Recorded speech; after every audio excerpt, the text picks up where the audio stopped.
just believe it, then there's nothing to worry. I believe I can fly. I believe I can touch the sky. I think about it every night and day and day and day. Said I'll fly away. I believe, yeah, see me running. I believe I can fly. I believe I can fly. I believe I can fly. I can fly. I can fly. I can fly. I can fly. If I just spread my wings, I can fly.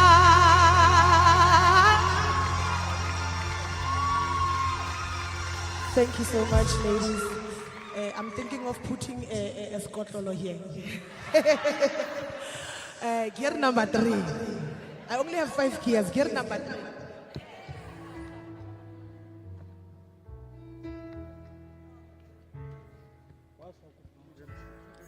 A thought just crossed my mind. Who am I not to be? So I packed my things and just come on over. What am I gonna find? Will you be there for me? God knows I won't stop till He tells me it's all over. Hey, ooh, ooh. What am I gonna say? What am I gonna do? I'm staring in at your face. Will you be there for me? One day I'll reach it. One day I'll reach it. One day I'll reach it. One day I'll reach it. Thought just crossed my mind. Who am I not to be? 'Cause I'm ready. One day I'll reach it. I'll reach it. One day I'll reach it. One day I'll reach it. One day I'll reach it. I will reach it. One day I'll reach it.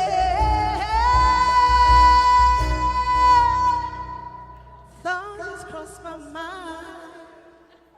Who am I not to be? 'Cause I'm ready.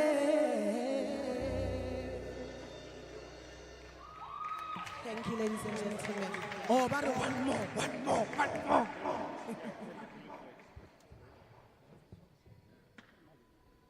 Guys, please sing along. This one, you know it.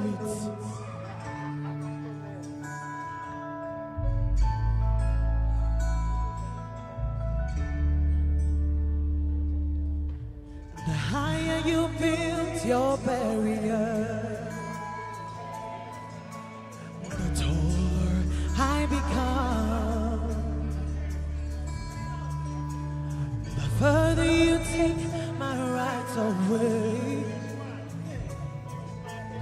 the faster I will run. You can deny me.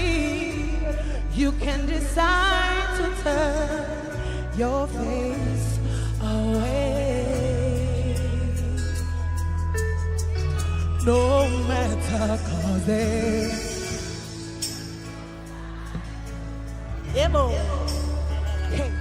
I know that I can make it. Though you're doing me wrong, so wrong. You thought that my pride was gone. Oh, something inside so strong. strong.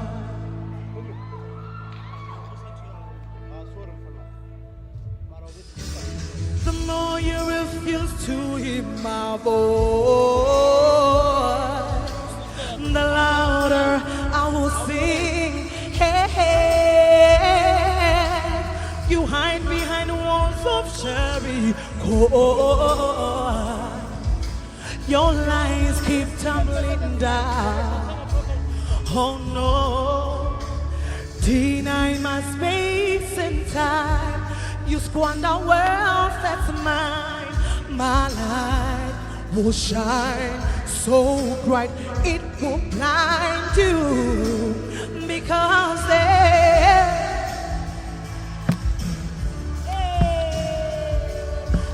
know that I can make it. Though you're doing me wrong, so wrong. You thought that my pride was gone. Oh, oh, oh, oh, oh, something inside so strong. Oh, something inside so strong. Brothers and sisters, when they insist that we're just not good enough, we're not good enough. When we know better, just to look them in the eyes and say, I'm gonna do it anyway. I'm gonna do it anyway. I'm gonna do it anyway. I'm gonna do it anyway.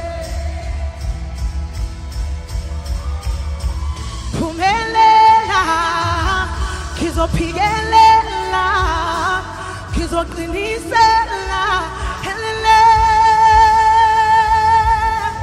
Sizopigelela, sizoqinisela, sizobambelela, angeke bangiqede namhlanje. Something inside so strong. I know that I can make it. For you doing me wrong, so wrong. You thought that my pride was gone. Oh no, something inside so strong. Something inside so strong. Oh, thank you, ladies. There's something inside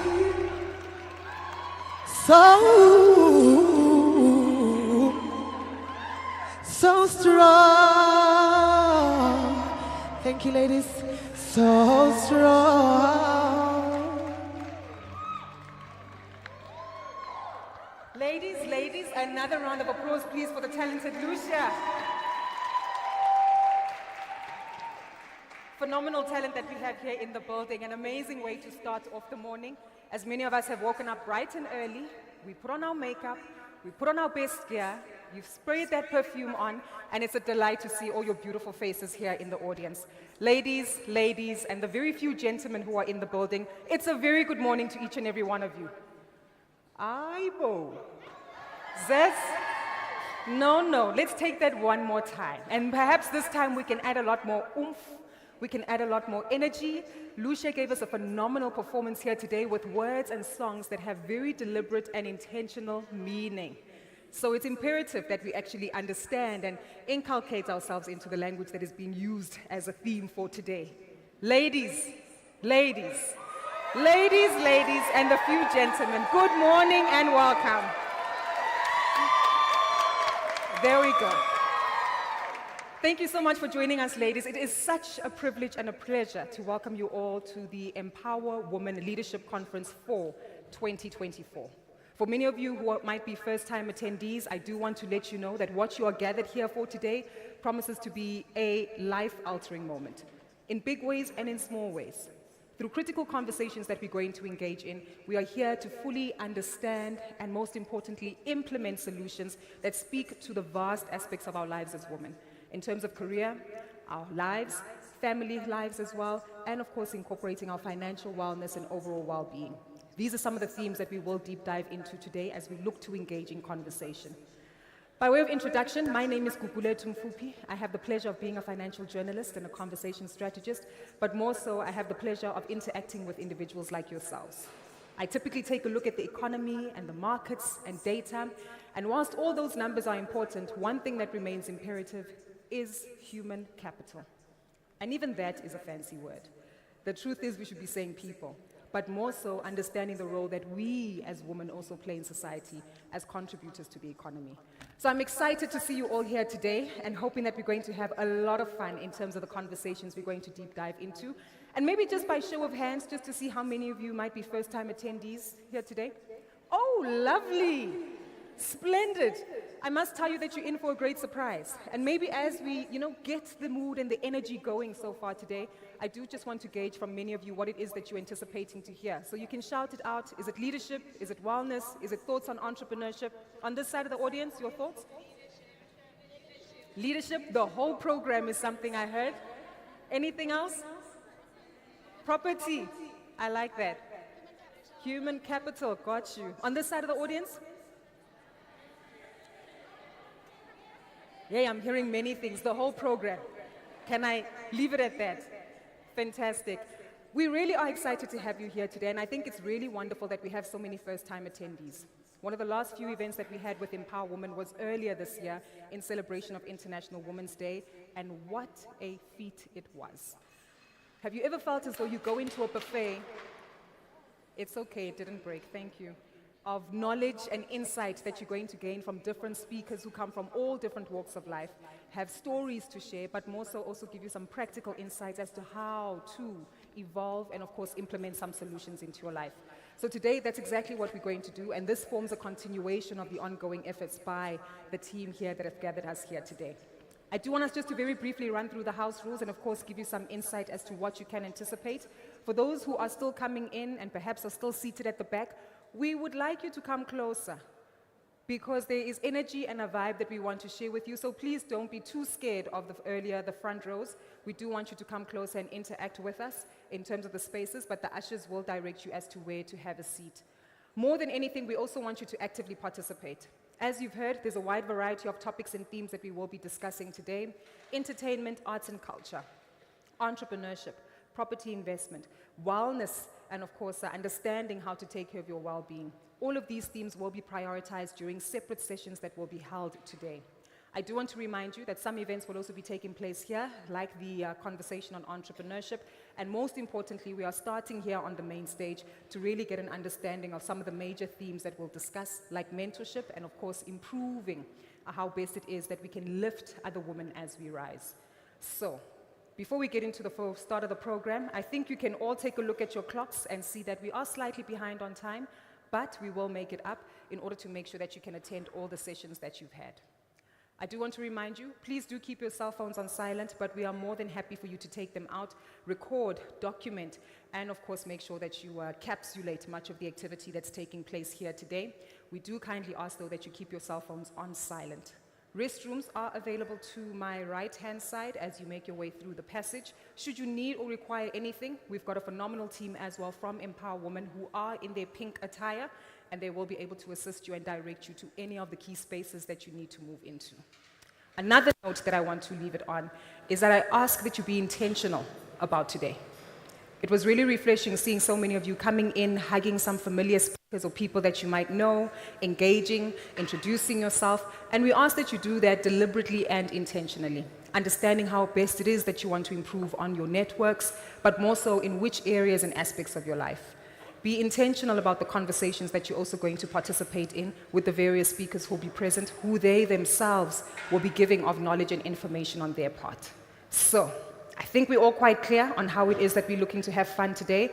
But of course, we also have phenomenal speakers who are going to give us some insight as to why we are gathered here, how we've managed to make sure that we have the right partners on board, sponsors and supporters whose names are listed on screen and are actively participating with us. So, just a little house rule. I think you can tell on my end that energy is everything, right? The excitement, the greeting, the exchange really sets the tone for the interaction that you're going to have. So I like to typically say when we warmly welcome our speakers, we do it exactly in that manner, warmly.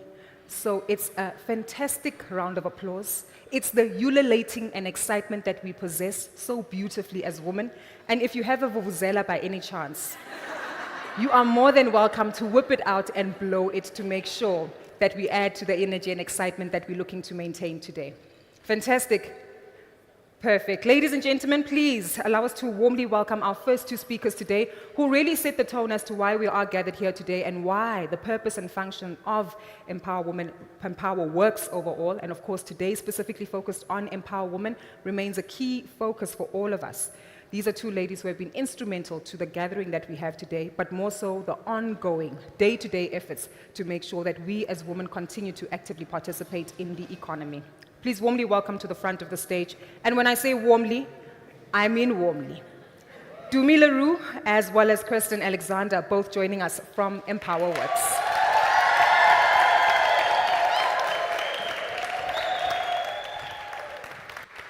Wow, that was warm. Thank you so much. So we're not going to take very much of your time. I just want to tell you a little bit about what we have planned for next year. We have a phenomenal International Women's Day in March next year, where we're going to introduce you to a number of different embassies and global opportunities. So do follow us on socials so that you know exactly when that is happening. And then next year, this time, we are going absolutely massive. Tell your friends. We're going to invite at least 10,000 of you. We're going to be unpacking about 30 different industries, and we're going to go and do something quite extraordinary with various different zones, lifestyle zones, wellness zones. In fact, it's going to be a festival of powerful women, just like you. So what we also do, we never leave anyone behind, and we don't leave your men behind either. We have our absolutely magical empowerment sessions. We're having another one in November, and this one's theme is zero suicide in men, because we know that men are struggling. I'd really like you to encourage your guys to come along, join us. We have a beautiful space where vulnerability happens, but accountability also happens. And when they join us, it's incredibly magical. We also don't leave behind the entrepreneurs, because we know that they are fundamental to economic growth. Our Empower Entrepreneurs Funding Summit that happened this year for the first time was unbelievably successful. And we're doing 3 more next year in Gauteng, KZN, and Western Cape. And we're also jumping off into the continent. We're going to do 5 African countries. So really, if you'd like to partner with us, if you'd like to join us, just get hold of us. There are a lot of us walking around today with EmpowaWomen labels. If you're interested in knowing more, please get in touch with us. Now, Dumi's going to tell you about the young ones, because she's our youthful influence. Thank you so much, Kay. A wonderful good morning to you, beautiful women. Let's give ourselves a round of applause for looking so amazing. So early in the morning. Thank you so much for showing up.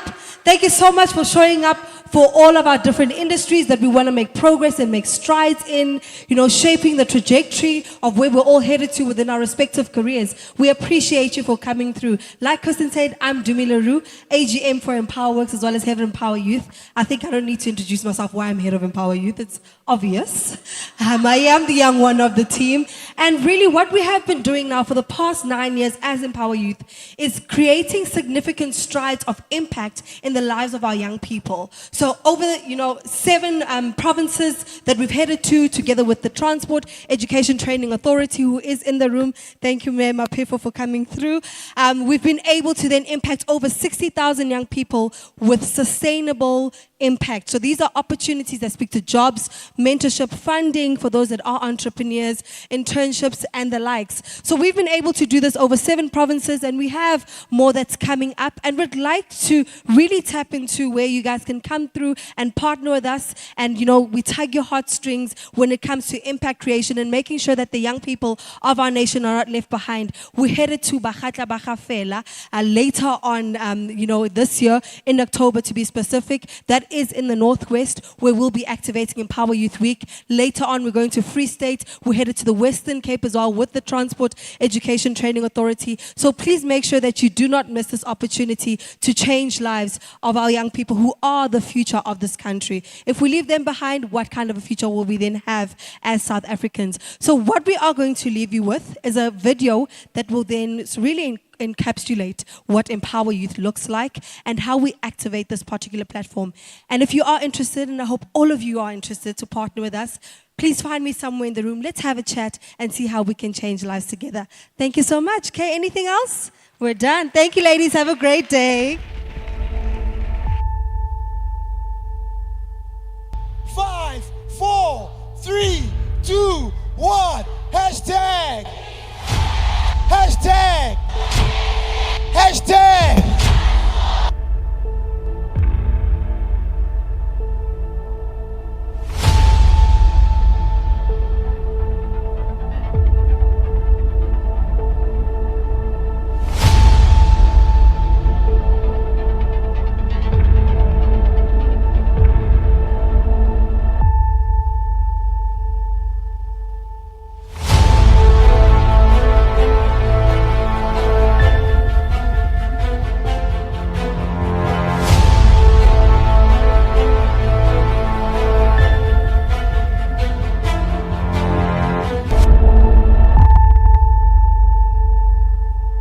$241,000 to a staggering 4.9 million people out of work. Empower Youth, that is already sounding like such a positive thing. The Orange Farm Empower Youth Transformation Program. It's a youth movement by the name of Empower Youth. The Empower Youth Week. Empower Youth, Empower Youth. Empower Youth is really a property of EmpowaWorks. Empower Youth is a product of EmpowaWorks.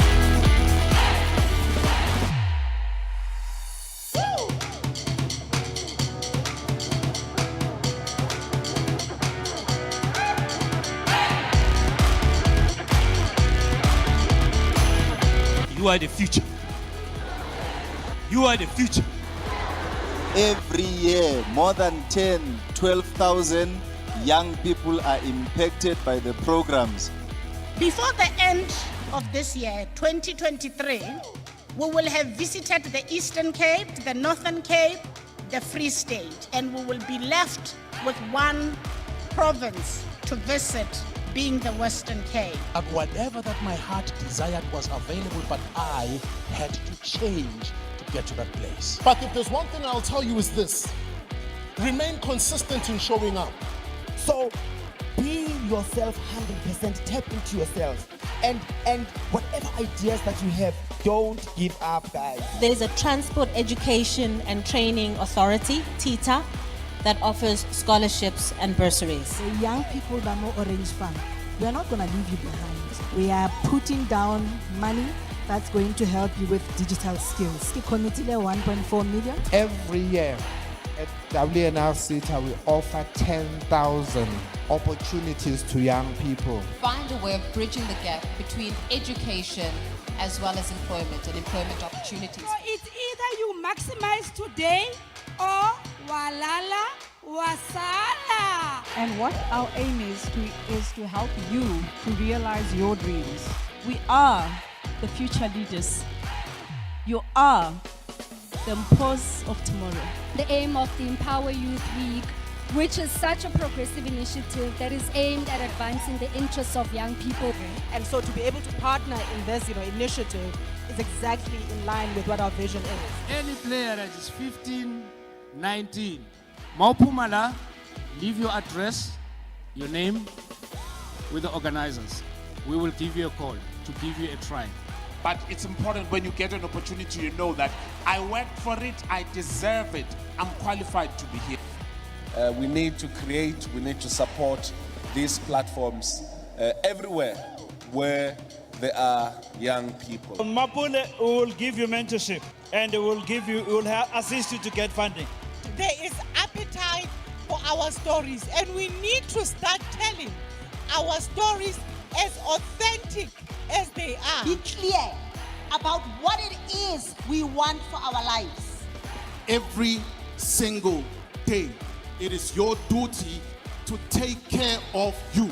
So you are going to have an opportunity yokuthi nizopitcha ama-business ideas where we are going to avail a number of bursary opportunities for you to come and apply. Empower yourself with knowledge so that you know what skills you need to be able then to go and close that particular gap. You need you to dream. You need you to get employed. You need you to start a business. And we are excited to be having individuals and partners like EmpowaWork who have decided that it will come from their heart. But what helped me to go ahead was to always be willing to learn new things. Elevator pitch you will use for everything, your whole life, in any situation. Outing for sure, no. Outing ukandakand. You know, you just need your mind and you need an idea. So my message to you is hard work, perseverance, resilience, and put God first. You can have a basic skill, which is great, but you need to make sure that you are constantly upgrading yourself.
We do need industry to support this platform. In order for us to be able to expose and provide youth with these opportunities, we need the buy-in and support of industry, both in public and private sector, where they come in and they support the initiative by providing these opportunities to youth.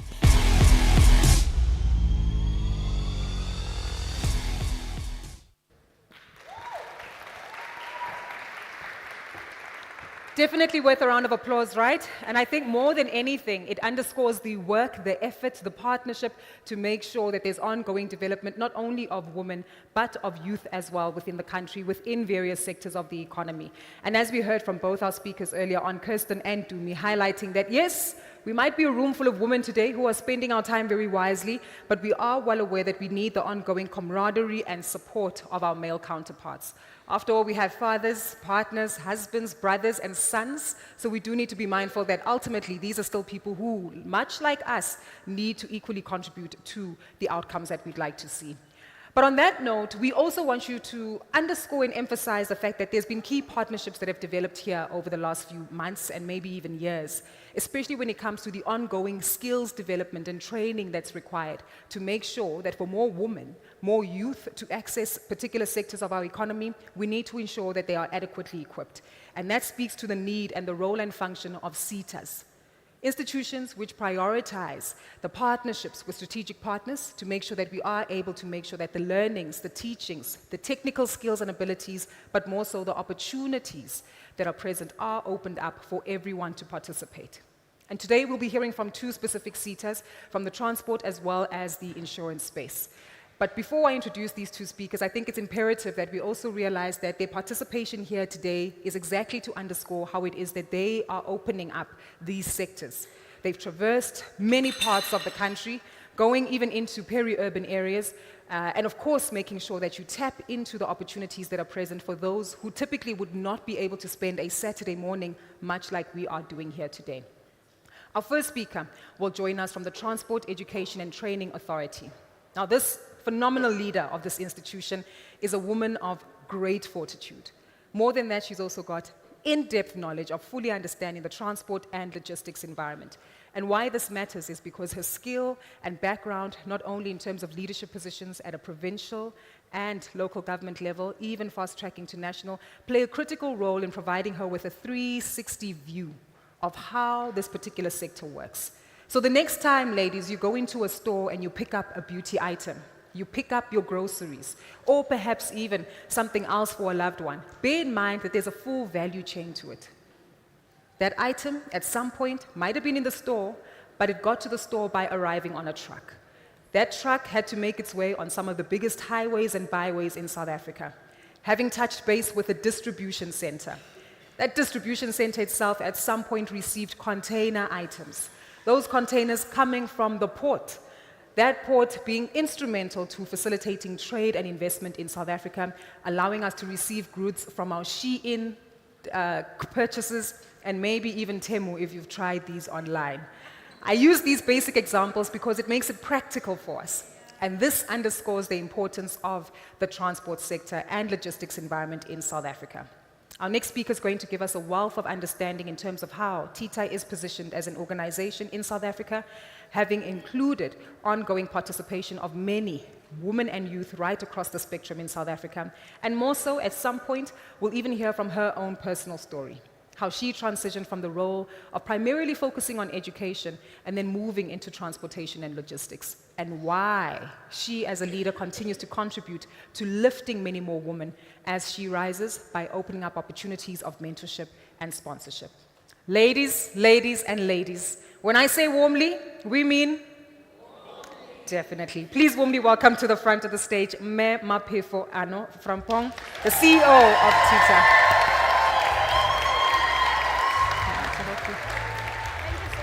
You're welcome.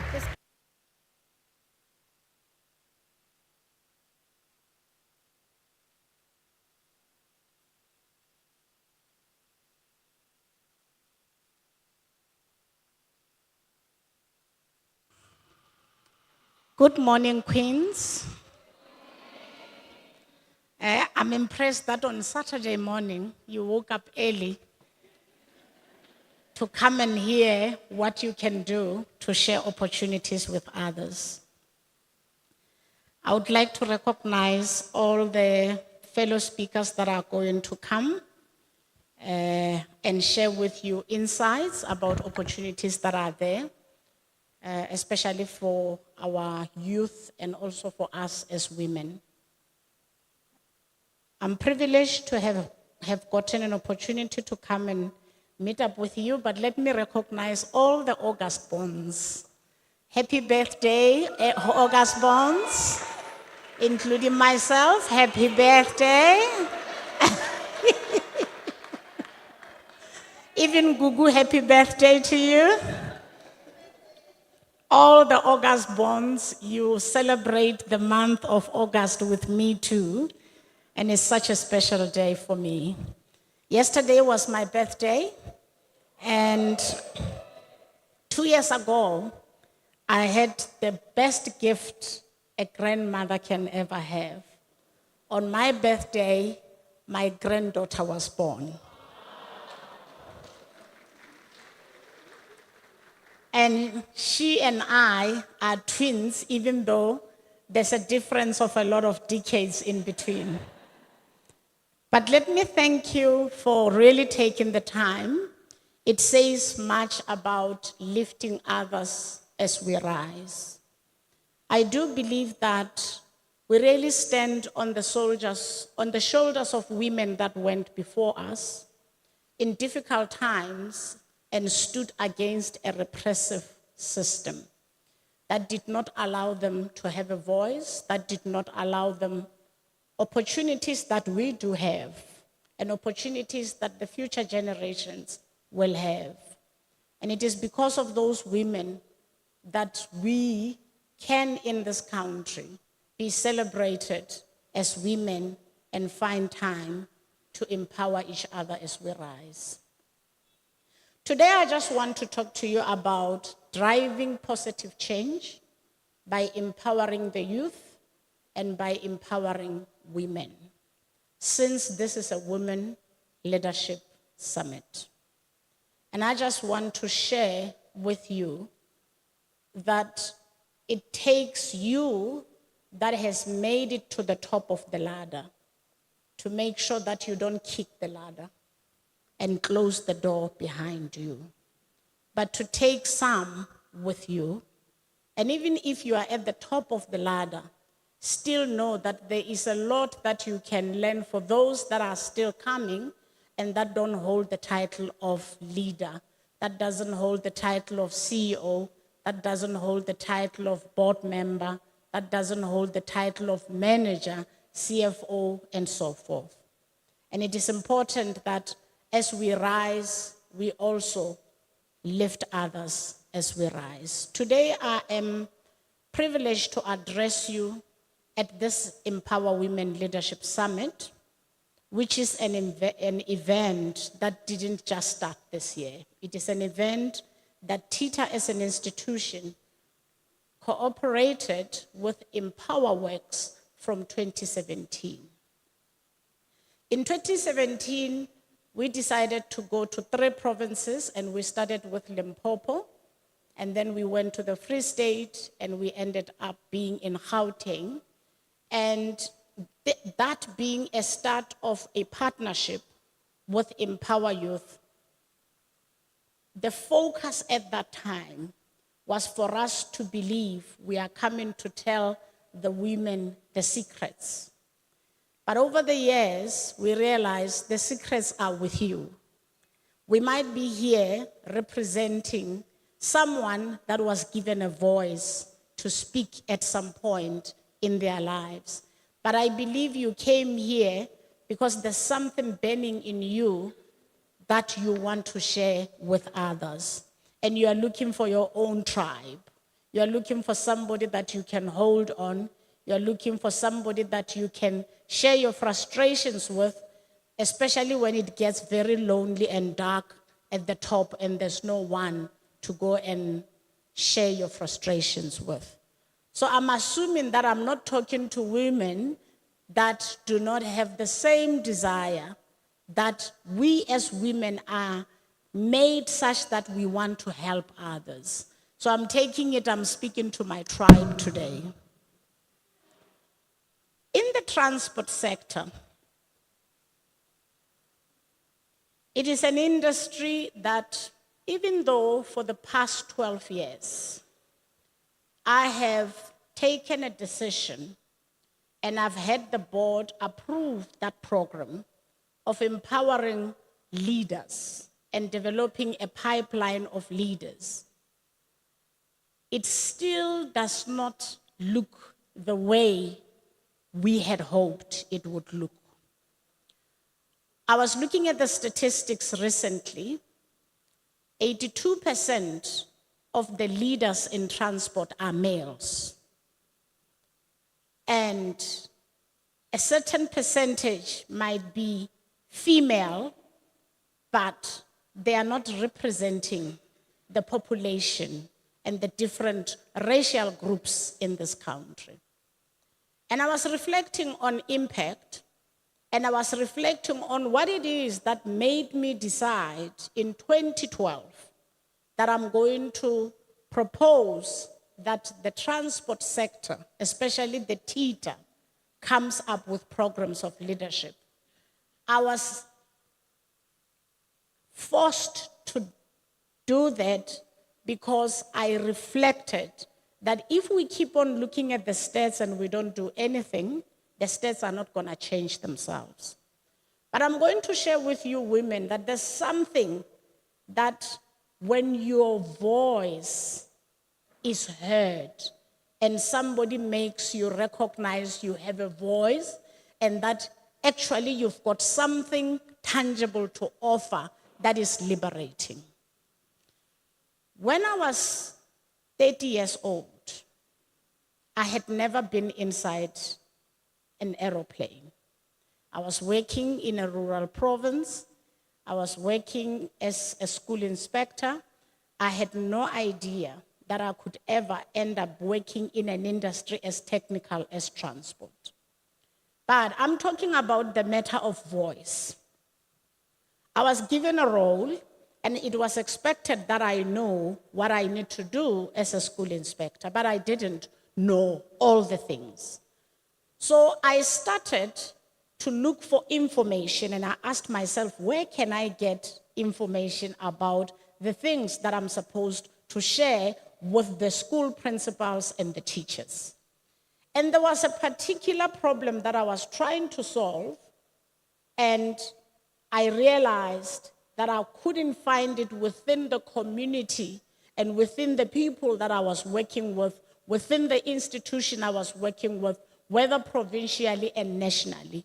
And I just took a chance. I went to the US Embassy in Pretoria, and I said, I'm looking for information on how to answer the queries of school principals that want to know how in a farm school you do multi-grade teaching. In a farm school, it's a one-teacher school. That teacher is teaching early childhood, is teaching foundation phase, is teaching intermediate phase, and is teaching all that. If the learners are 6 and one is doing grade 8 and the other one is doing grade 5, the poor teacher has to find it within that classroom. That is one classroom, usually a mud house. They have to provide these kids with insight. So my journey to the top started with a problem. And it started with a problem of me knowing I don't have the answers. Yes, I've got the title, school inspector, driving a car, having no solutions. So I then decided, let me go and find information somewhere. What am I saying to you ladies? You might be holding the title. You might have not found the answer. I'm saying go and look for the answers.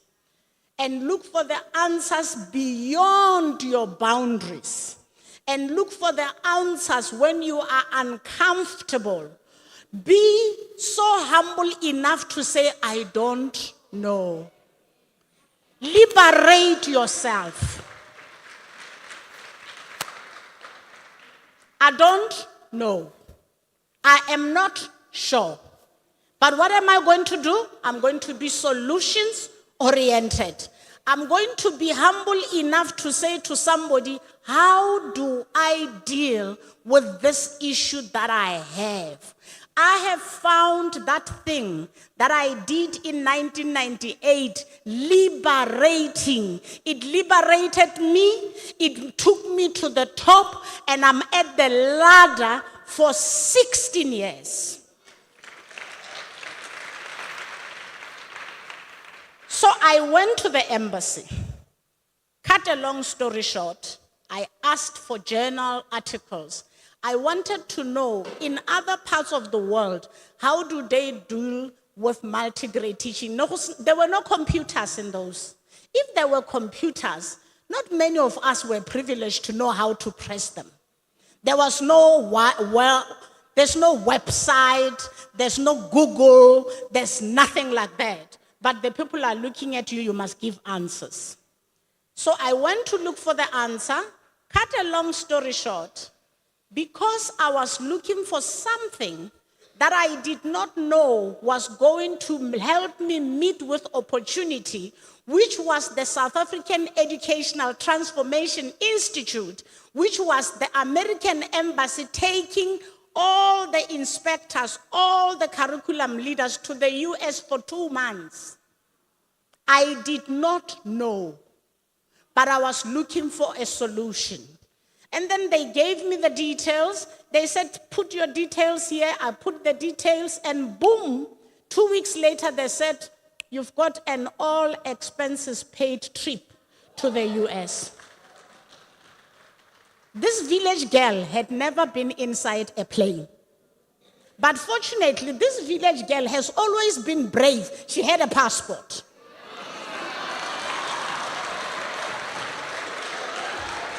So, if you are sitting in this place and you are dreaming to touch the globe and you don't have a passport, go to Home Affairs.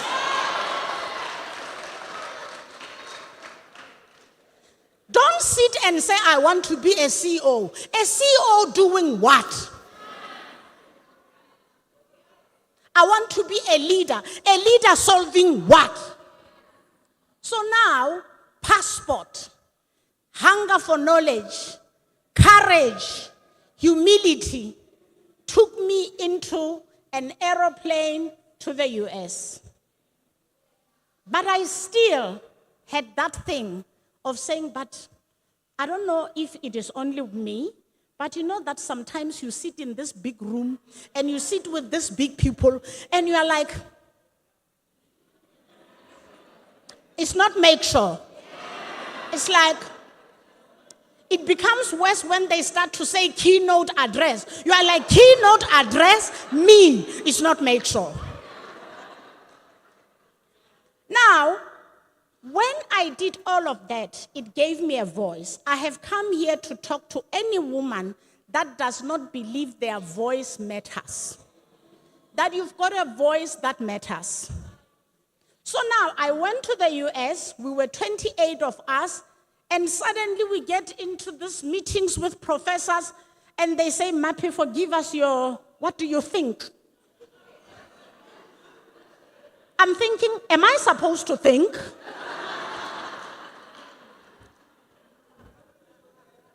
And I'm thinking, do I have something tangible to offer?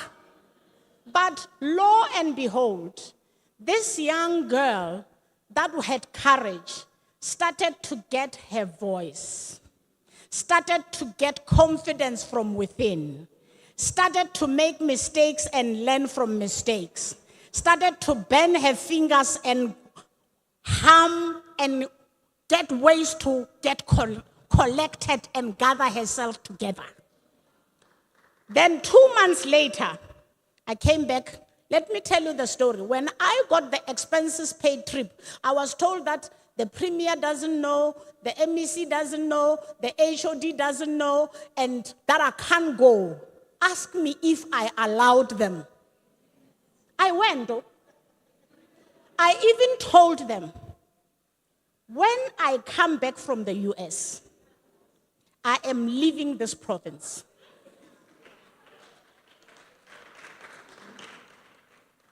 When I come back, I'm leaving. And when I came back, I left the province. And I ended up at the National Department of Transport. But you see, there is open doors that come because you started the first step.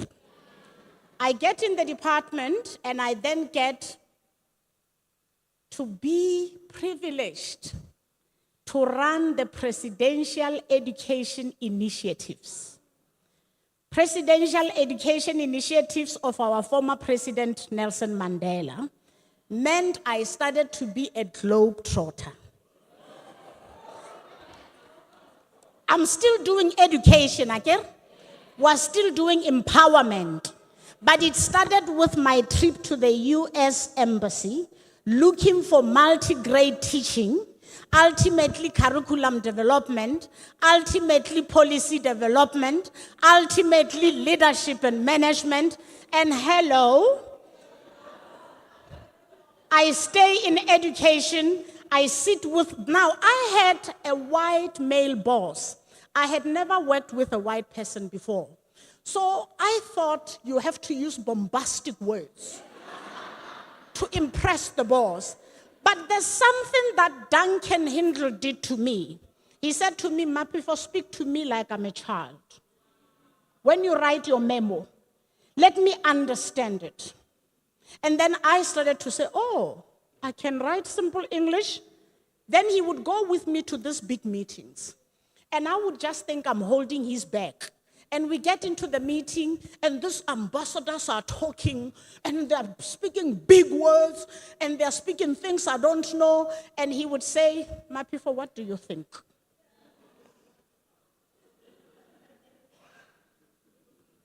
And then everybody is looking at me, what do I think?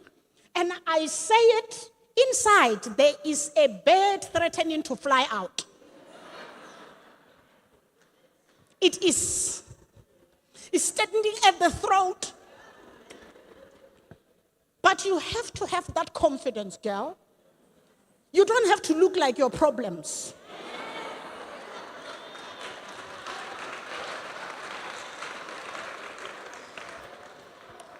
Then I I say, I think this and this, and he says, this is what we are going to do. She said it.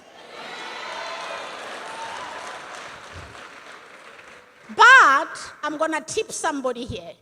Once you get your voice, learn to regulate it.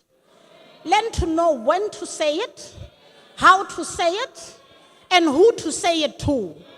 Because Duncan said I had a voice, I suddenly became a loud mouth. And then I learned a valuable lesson when one boss said to me, tell me what you think. And I told the boss what I thought. She said, this one, in this institution, she will never go anywhere. She is a troublemaker. And suddenly, from the comfort of knowing I had a voice that mattered, I suddenly had to know, and I was learning boardroom politics. I was learning when to talk, how to talk, who to talk to, who to align with. I'm giving you tips. So. I learned how to deal with being hated. I learned how to deal with a boss that will look at you like you are crazy. And I learned to find me, self-mastery, regulate yourself. And then I learned you don't just speak. The fact that they say, what do you think, does not mean they are ready to hear it.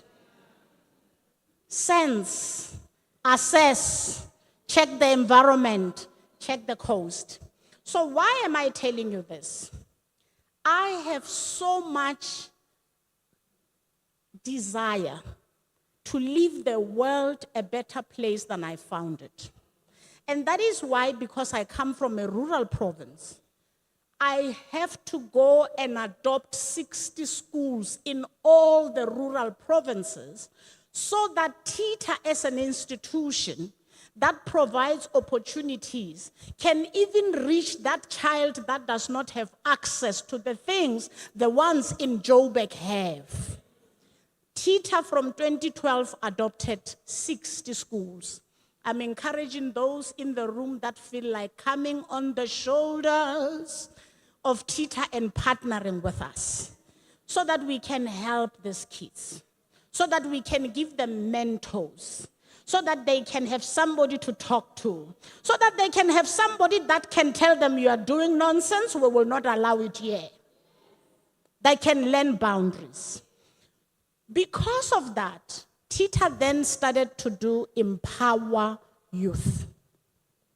Because I realized when we give grants, the people that recruit, they recruit within their areas. And then what about the ones that are not within their areas? So I started saying to the companies that get contracts in TETA, please go with us. When we go to Vryheid, when we go to Mpumalanga, when we go to Limpopo, let's go and give these kids an opportunity to get a bursary, to get a learnership, to get apprentice development. But when I did the leadership program in 2012, it was because I had seen SETI in 1998, and I had seen what it did to me. It gave me a voice. It gave me permission. It gave me the right. It gave me that credibility. So I did a leadership development program for women, leadership development program for men, leadership development program for the supervisors. We've been running it from 2012. Some of our leaders are now CEOs. I see one in the room there. Some of the women that we took through this program, when they started first day, they were not sure. But by the end of it, you're like, you look at them making a presentation, you're like, yes, girl, that's what I'm talking about. So we now have leadership development programs. We've got youth empowerment programs. We've supported the schools, and we are continuing to do many programs. And the one I love the most, because I'm a woman, is to empower women. And then the last one, we support entrepreneurs. But I can't support entrepreneurs when the market is not there. So what do I need and what does Tita need? We need people that will say, I am looking for subcontractors. I've got an enterprise development program, and we don't care in what industry. As long as you are going to support women, we are happy to partner with you. The only thing I don't want, let me warn you, I don't want people that will tell me, I want you to be my mentor. And I'm like, okay, so what do you want to achieve? The person doesn't know. Guys, I have to check how I channel my energy. Who busy? Who busy? It is busy. Who busy? So don't say after Kibuile Luena today, barata khon latella batho. Hey, I'm happy for you, okay. You must know what. When I talk to her, I know what I want, and I know how long I want, and I'm going to get straight to the point. You are not going to call me because you batla go apply the opportunities in Tita. Tita has a website. Somebody asked me, I'm interested in youth empowerment. What do you think I should do? I said, go to our website. I said, follow our social media. And I said to the person, make sure that it is you that looks for the opportunities and see who aligns with what you are looking for. Because nobody gave me the opportunities on a silver platter. This world owes us nothing. But we owe it something. Why were you born? Why are you still alive? Between your birth and the day you die, the in-between, what is it? What is your purpose? What is your destiny? So come to me, if you do, with a clear pitch.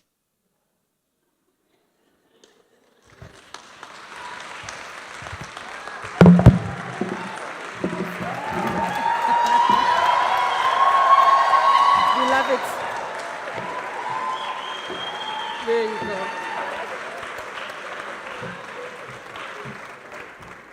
I think we all got the message, right? Loud and clear. Thank you so much, Mema Pifo. I must tell you that this is not the last we're going to hear from you. Given the nuggets that you've dropped today, we will have a panel discussion so that some of you can address some of your questions. But as you've heard, when you ask a question, make sure that you come with a clear pitch. So that is a key priority. But very imperative that you've touched on so many aspects in terms of our leadership journey as women. Being capacitated, seeking those opportunities, but also being adequately prepared should you want to tap into those opportunities. There's ongoing growth that is available, but we need to make sure that we position ourselves correctly, but also understanding when, where, how to ask for help and opening up yourself to actually be teachable. And all of that really does come on the basis of self-reflection and self-mastery in terms of knowing where you are. I must say to those of you who have just come in this morning, we are grateful that you are here. So warm welcome to all of you that are present. Any first-time attendees who are in the back of the room, it's quite packed earlier on today. Fantastic, welcome. We're excited to see you all present here today. And of course, we're keeping the conversations going, especially given that there will be split sessions later on specific to various themes. As mentioned, we're going to speak to another key leader who also comes from a SETA. This time around, when it comes to the insurance space, a critical industry, because I'm sure for many of us, when you think insurance, you think, funeral cover. And that's not it. It's not limited to that. I'm saying this because my namesake will join us on stage to give us a lot more context around the importance of the Insurance Sector Education and Training Authority. Not only how it is that they capacitate us when speaking to financial professionals in terms of financial planners or financial advisors who will help us understand how it is that we move through this journey of life by being adequately prepared. Because if there's one thing that we've all learned about life is that risk is inherent. Whether it's in the businesses we start, in the relationships we enter into, or even in terms of life overall. And this is where insurance itself plays a critical role. So we'll hear from the leader of this institution, who in herself, again, is young but an incredibly dynamic woman, a wealth of experience having worked at various institutions representing key institutions around the funding and financing space in the province of KZN. She also has experience within the property and facilities management space, and more than that, has garnered a lot of expertise and propelled her skills within understanding great corporate governance, strategic objectives of business, and of course, how to ensure that we continue to drive towards sustainability within the societies and the sectors that we serve. Again, ladies and gentlemen, when I say warmly, we know what that means. Please warmly welcome to the front of the stage my namesake, Ukuku Mkhize, the Chief Executive Officer for the Insurance, Education and Training sector.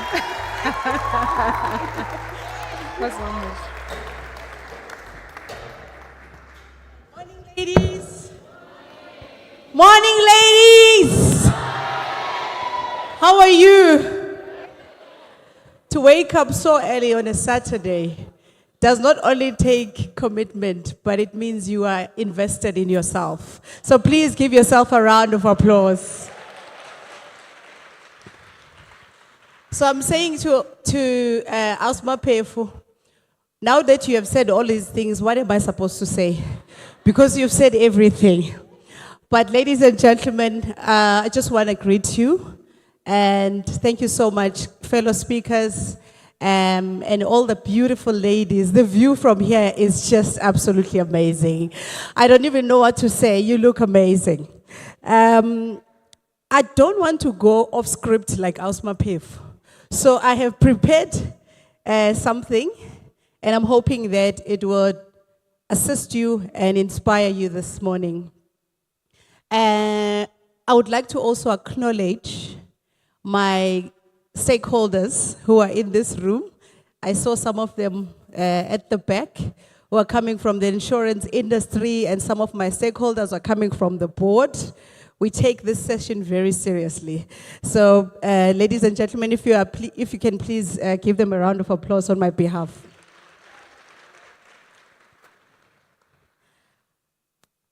Ladies, we are meeting this morning on the theme Empower Her, Lift as You Rise, as We Climb, which encapsulates a powerful message of solidarity, leadership, and transformation. It reminds us that while we break barriers, shatter glass ceilings, and pursue our ambitions, we have a responsibility to continuously create spaces for other women and other young women. Allow me, ladies and gentlemen, to take you on an imaginary journey this morning as I attempt to unpack my own version of what leadership, or rather being in a leadership position, means as a woman. Just indulge me for today as I describe leadership comparatively as a broken vase with endless potential. How so, you may ask? Everyone starting their leadership journey always expect that those they lead are going to worship the ground they walk on. Reality check. That only happens either in the movies or in a reality we don't know. This analogy of a broken glass or vase is a particular interest to me. Depending on the perspective you view it, a broken vase either seems irreparable or a piece that can create a beautiful art piece. Just like many, I started my leadership journey with the highest level of naivety. And soon I learned that it was a different ball game altogether. And over time, I developed a self-mastery tool that helped me to navigate my diverse corporate environment, and I avoided being swallowed by various cultures in these organizations. I made peace a long time ago that as a leader, I would always vibrate differently from those I lead. But through my exemplary leadership, I continued to carve a blueprint of what I call Black women resilience power and what it would look like. Recently, in our organization, I had the privilege of hosting Take a Girl Child to Work, where 56 young girls had the opportunity to interact with me as a CEO and ask me all questions you can imagine.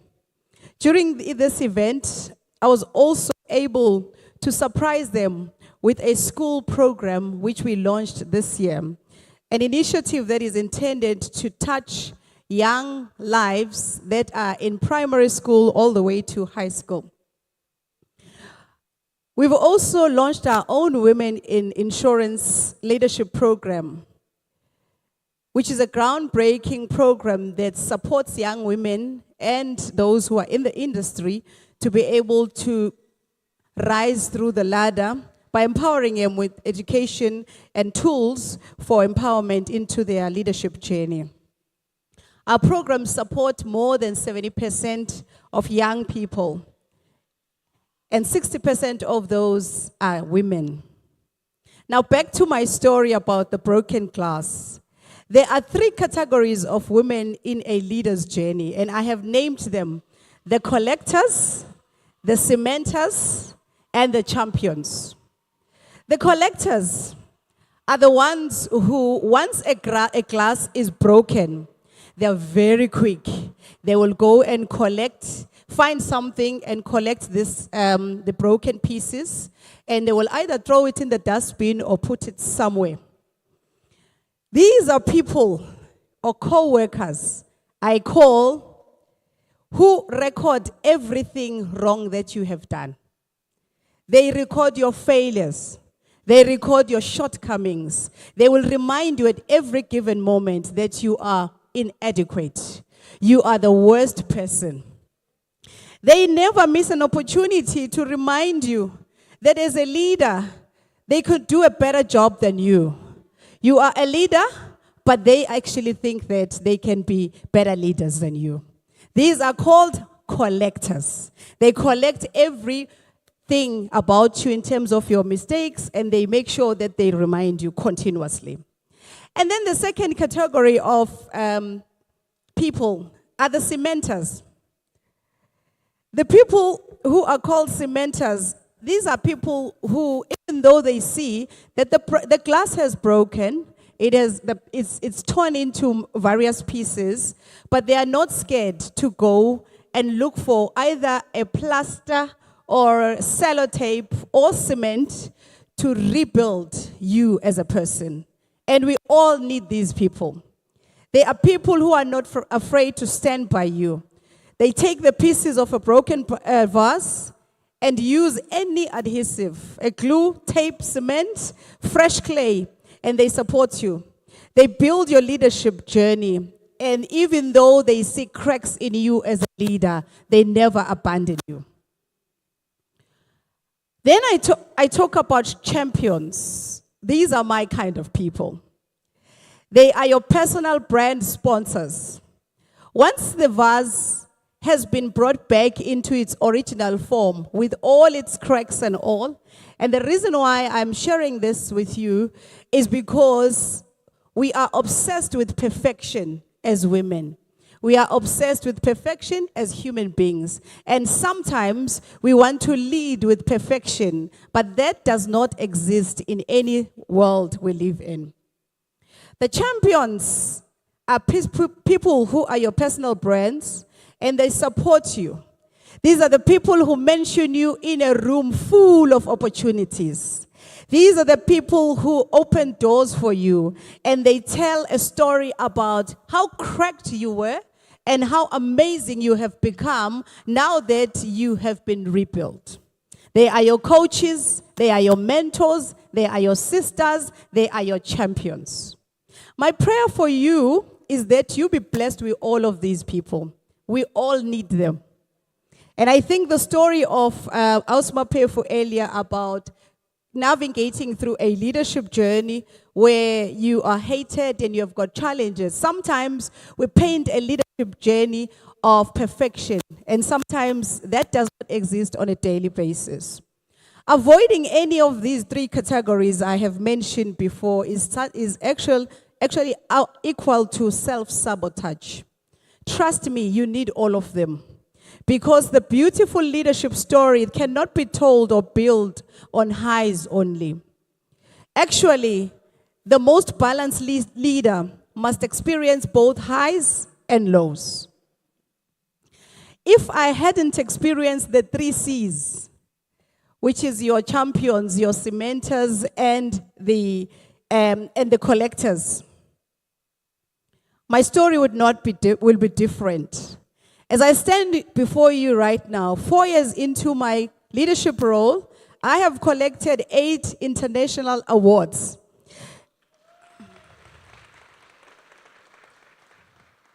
And these are accolades, some of them which are associated with my organization, but some of them are associated with me as a leader. So they are like flowers that I keep on smelling every day.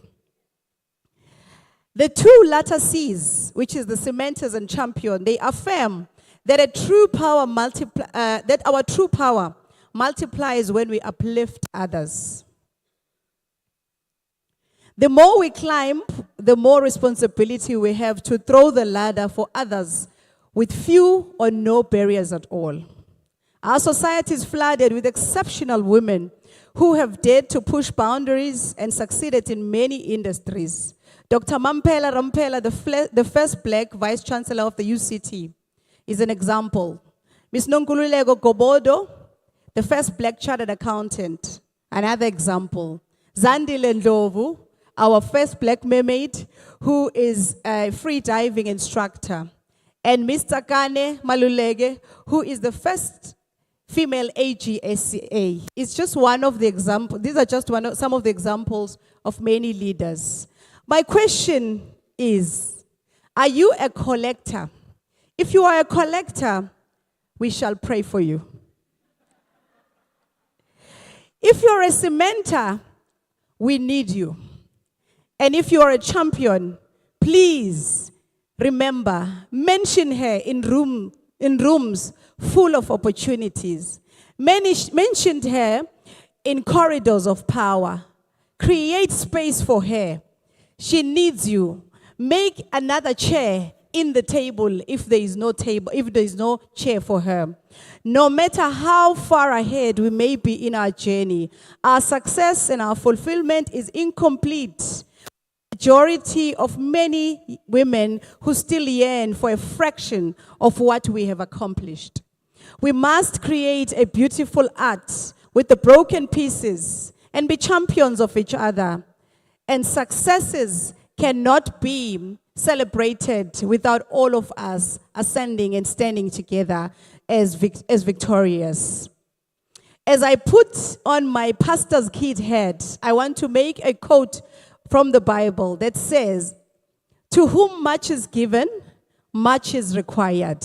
Cheers to the cementers, the champions, and cheers to all of us. Thank you so much, Sis Cook. I'm going to call you back up, though. So 3 C's, right, that we're looking to live by, but 2 that we're prioritizing. Of course, being the collectors, cementers, I beg your pardon, and of course, the champions. I think it's been quite clear that has been described in terms of the conversations we've had, that the journey to leadership is imperative for women. And one thing that we're being guided on through the keynotes that we've heard so far this morning is the fact that we have a seat at the table.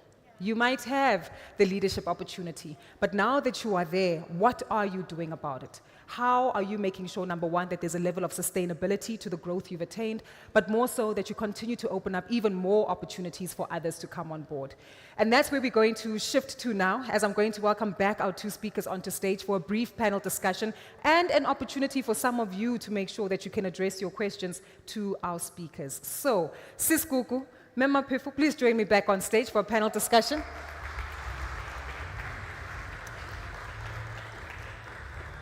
Such a lady.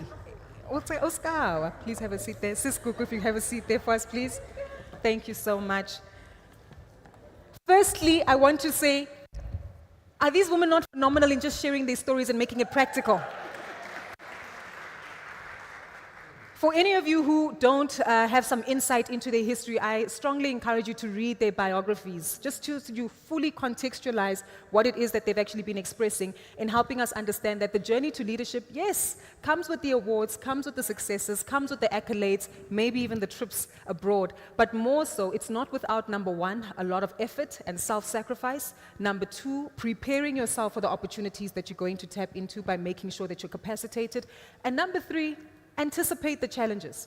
It's not going to be sweet sailing all the time. And fundamentally, as a leader, as you continue to develop in that role and function, you will be challenged in terms of perhaps ongoing threats that might occur.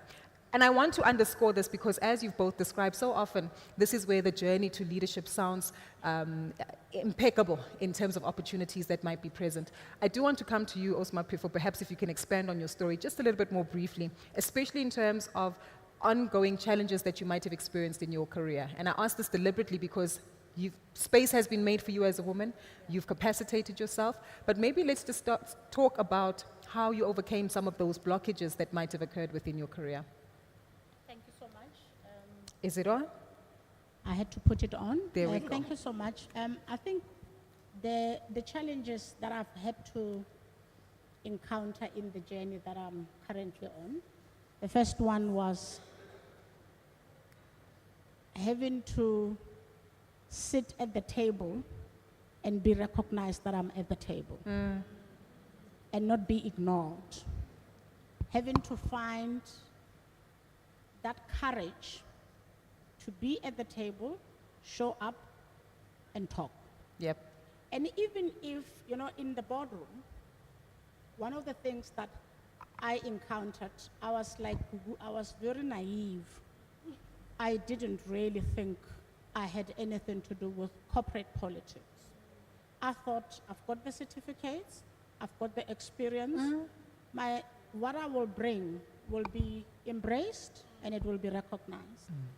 But I quickly got to realize that I might have the title, I might be on the table, but I had to deal with people that ignore and undermine what you say in the boardroom.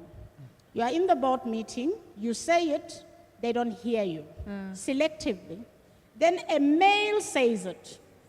And they're like, yes, John said it. And I then had to find a way not to be nasty, to say, as John articulated what I said. Yes, I see that.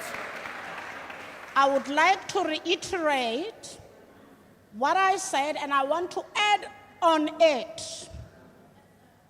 Now, it takes courage to do that. And I must say, now I no longer encounter it like before. Yes. But it took a lot of doing. The second one that I really encountered was, I was reflecting on it recently. People that are working with you that don't want to get their fingers burned. They want you to be like a sponge. When there are issues and challenges, Madam CEO will fix it. Guys, I'm a human being. Who takes it for me? If all of you are going to be fragile and collapse in a little heap because there's a crisis, like the big crisis currently is auditors, audit outcomes. In the transport sector. In the government. Everywhere, true. Everywhere in government, audits are brutal. And I have found that the more you get auditors, I would say it is brutal on one hand, and it is also advancing and becoming more mature, where we're not only looking at compliance, but we're looking at impact. But it can be subjective as to what impact means to you. Yes. And I've found that when we get into this kind of challenges, that people collapse into little heaps and expect you to just, I don't know how they expect you to absorb it without them being willing to absorb it at their level. I find it happens a lot. I think this is really critical because what you're also teaching us is a level of allyship, right? And of course, making sure that even as we grow in our various capacities, that we should have a level of resilience and resolve that is necessary when you are capacitated and given a responsibility. As you mentioned, to whom much is given, much is certainly expected, Sis Gugu. And I'd like us to reflect on this specifically within your journey. You are 4 years into a 5-year journey as CEO at Insita. You've described the phenomenal awards and accolades that you've won, but I'm also so encouraged by the resilience that you've shown as well as an institution, having to field and defend the integrity of the institution, which you've done so well in. And I think that's also another complexity that we should also discuss is following through with the ebbs and flows in terms of the highs of success and leadership, the lows and the challenges that come with it, but maybe also underscoring this theme of allyship, because you are one person as a leader, but you certainly need a community and a team around you in order to carry you through. How do you set up this board of advisors, not only within your professional life, but just in your life as a leader overall? There we go. I think it's very important to create a network of support for yourself as a leader, outside of the organization and outside of the position, because there is an expectation that you are a rock. We can't be going I there do back not there. subscribe to the Mbogodo thing, because I'm very soft, I'm fragile, I'm beautiful, I'm stunning. There's nothing rocky about me. Yes. So the expectation that as a woman you are supposed to be this hardcore, and especially because you are a leader, you must always be making tough decisions, you are tough, you are continuously expected to be the one that scolds everyone, is completely wrong. One of the things I am doing in my organization currently is accountability. Where things have gone wrong, people must take accountability at their level. In the past, I have bent my fingers, where if something goes wrong, I quickly rush to go and fix it. Like a motherly I'm no instinct. fixer. I am not going to fix what you have messed up. Where you have messed up, go and fix. And then come back and tell me what the solution is. And that expectation that each time something happens, the audit outcome happens. She must call a meeting. Sorry. Let's try again.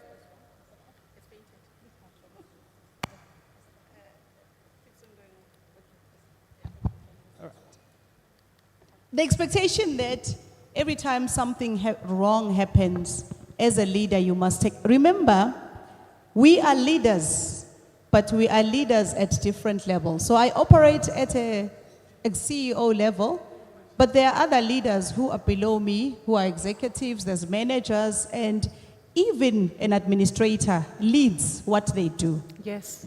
So the expectation that because something wrong has happened, I must be the one that goes, and sound the trumpet and say something wrong has happened is actually wrong. So I have inculcated a culture of accountability to take responsibility where things have gone wrong.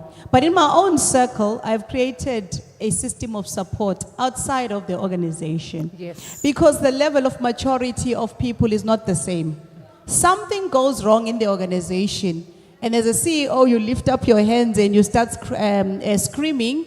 The very same people are going to say, oh, she lacks emotional intelligence. Yes. And she was screaming at us and doing all these things. So I have learned to be measured. Yes. I say what I need to say it, but if you don't deserve my airtime, I do not say anything. Yeah. And I just keep quiet, but I know I have a support system that will help me navigate outside, because it's important to have a system where people in front, you're not pretending. But it's important for you as a leader, for people not to see you cracking in front of them. Yes. Because when you crack in front of them, they find something to say. And they're not going to say it to you. They will go and talk about it somewhere else. Yes. So it's important that you find a corner where you can cry on your own, come back, wear your makeup, your stilettos, and stand in front of them and say, I shall be. Exactly. Definitely. You know? Yeah. I'm appreciative of this because it helps us fully understand how, when we prepare for these leadership roles, right, and the ones that we currently fulfill, we do need to make sure that there is a level of ongoing self-awareness, self-mastery that takes place, and of course making sure that there's a consistent evolution.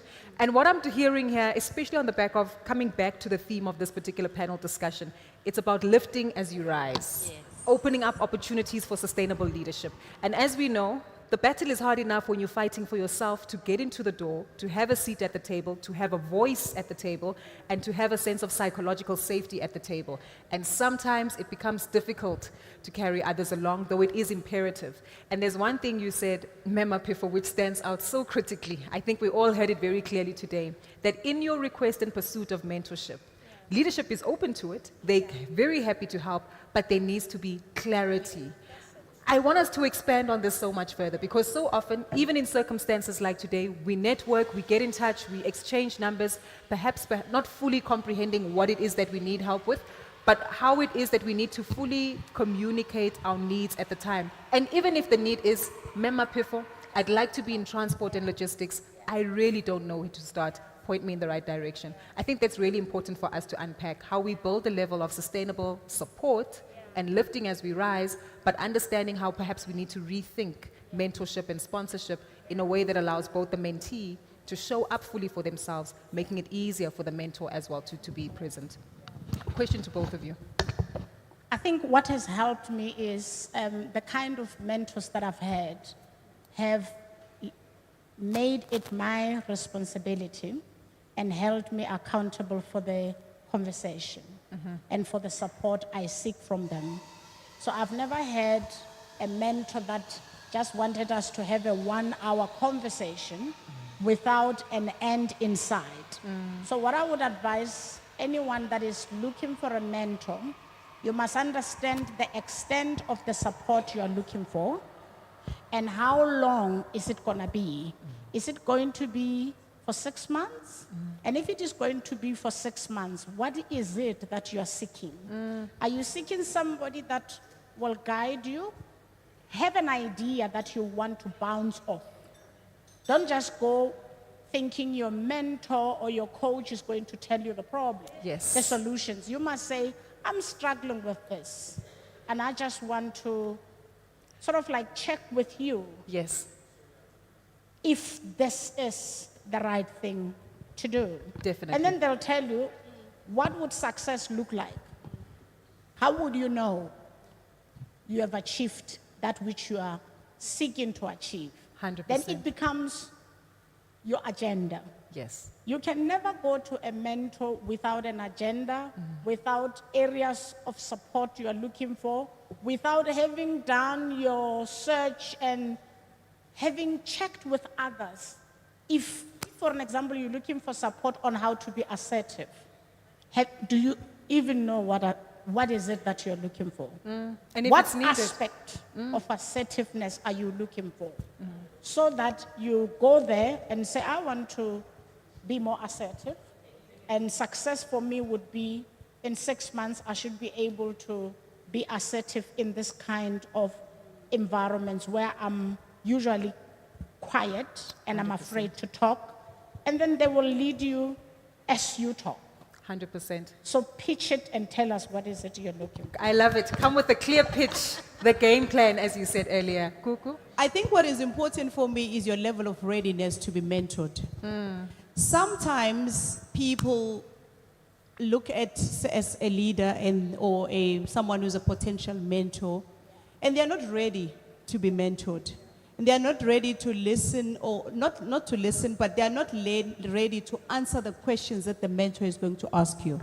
And also I would say, before you identify a mentor or look for someone who's going to mentor you, check first, where are you and what do you want to achieve? Are you ready to hear the truths about yourself? Someone is probably wanting to be a motivational speaker. Just as an example, you want to be a motivational speaker, but you are an introvert. You're scared to stand in public, in public platforms. You cannot articulate yourself. Remember, if you want to be a motivational speaker, you are wanting to sell something to people and they must buy into what you're saying. So it's important for you to identify, as you identify a mentor, to say, where am I? Who am I? What do I want to achieve? Like Asma Pef was saying, and have a clear goal. Do I want this mentor to give me support for 6 months or for 12 months?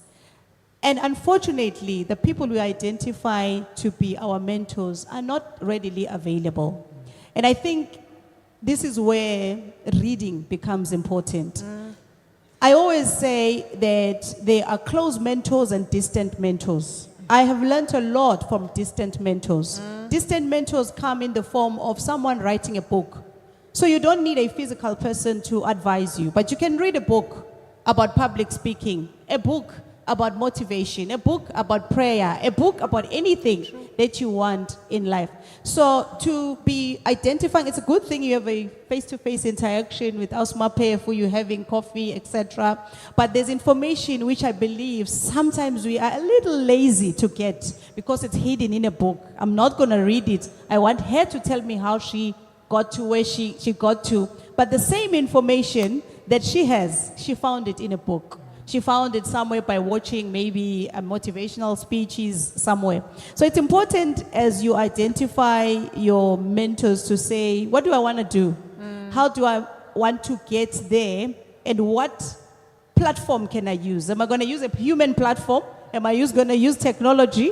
Am I going to go and look for this information from through a book? Yeah. Definitely. Very important that you highlight that because we have so many resources available to us, literally at our fingertips. All of us have phones, there are podcasts, there are audiobooks, so many streams and access to information that can be provided and as a tool to also capacitate you to actually speak to your mentors.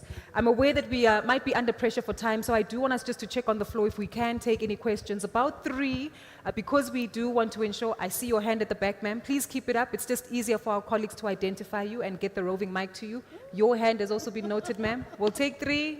Looking for one more hand. Yay! I'll come here to the front row. So we'll take 3 questions. In order to make sure that we save enough time, and as we've heard, your pitch needs to come clear, be concise, and be correct. I'm going to ask this, that you stand up, you introduce yourself, you tell us who you are, what you do, but most importantly, you start your question with, my question is, so that we don't convolute the conversation with too much context, background, personal stories. If you want to share your story, find the right person to do so with. Share the context correctly, but let's keep it sharp, right? And put this into practice. So we'll start at the back. I believe your hand has been up, ma'am. You've got the microphone, your name, and then perhaps if you want to share your profession, and go straight to my question is, please. Good morning. My name is Gladys Nonomakubedu. I'm currently employed as a manager at one of the SOCs. My first question is directed... Just one, please, Gladys, but go ahead. Thank you. My question is directed at my PEFO, but it also overlaps to Osgugu. I own 2 entities, Nono Accessories Pty Ltd. I manufacture and distribute these accessories. It's basically African accessories, but I modernize them to the current, modern, classy, elegant, so that if I'm dressed like this, I'm able to just put this accessory, but it's still African. The second entity is Divine Intervention, where I focus on, I'm a widow, I focus on the widow, the broken-hearted, basically, but the other leg of it is to support a girl child and also kids with special needs. But my question to both speakers is Divine Intervention for both girl child. Mema Pefo spoke about coming from a village and identifying the gaps within Gladys, the schools. I'm going to interrupt you. You broke all the rules. Oh, sorry. What is your question? What is your question My specifically? question is, Mema Pefo, how do I go about getting the list of all the schools in the villages and then just pitch that idea where I can support all these girl children for them to be able to dig deeper for their purpose and find an answer to what they want to be as they grow up, because there's a gap there. Perfect. So looking for a database, how you can continue to reach young school children in terms of coaching, guidance as well, and of course sharing some perspective. Thank you for your question, Gladys. Though you gave us context, but it's fine, we're learning. We'll take the second two questions just to make sure that we can flow quite quickly. Ma'am, your hand was up, and we'll come here to the front. Please keep your hand up so that my colleagues can see you, ma'am, in the white. You can go ahead, ma'am. Okay, my name is Joey Mraudzi. I'm the CEO of the Ports Regulator of South Africa. Thanks to Mema P4's leadership program, as well as her leadership in transport, because we go back a long way. My question is very simple, but maybe the answer is not that simple. As women that have attained these levels in the transport space, or in the SITA space, I would even say in the government space, what's your advice in terms of the platforms that may be linked to empower women that we should be putting in place to create the village that we need, understanding the challenges that we all face as women in the sector, but also as professional women? And the value I picked up in both your, and as you were speaking, that it goes beyond the mentorship and so on, the self-mastery, but there is something that seems to anchor you, and maybe in responding, if you can share that with us. Thank you. Fantastic. Thank you so much, ma'am. Your hand is up here in the white. If we can get a mic to you. If not, we had a free one here. Okay, perfect. The mic is coming to you. If you could please introduce yourself and tell us what your question is. And no context. My name is Asanda Penny. I'm proud to say I work for ESCOM. I sit on a number of boards. But my question is, maybe both the panelists can answer. How do you know which opportunities to pursue? Because some opportunities do come your way. And how, in essence, how are you able to separate chaff from wheat from chaff? Thank you. Thank you so much, Sister Sanda. Thank you, ladies. Really appreciate it. We're trying to make sure that we keep on the ball and, of course, make sure that our program is in order for today, as you all took the time to be here. So we don't want to digress from the program. I think let's start with the first question that we had from Gladys, and maybe Memap, if I can give this one to you. Given her background, yes, she's in retail, but access to databases of community members in peri-urban and rural areas. How do we get in touch? How do we reach them? What access and opportunities might exist that you're aware of? The easiest way is to start with our website. Our website advertises regularly the second part of a question, which is opportunities, once you have identified them. And in our website, you'll get direct access to the units that deal with special programs.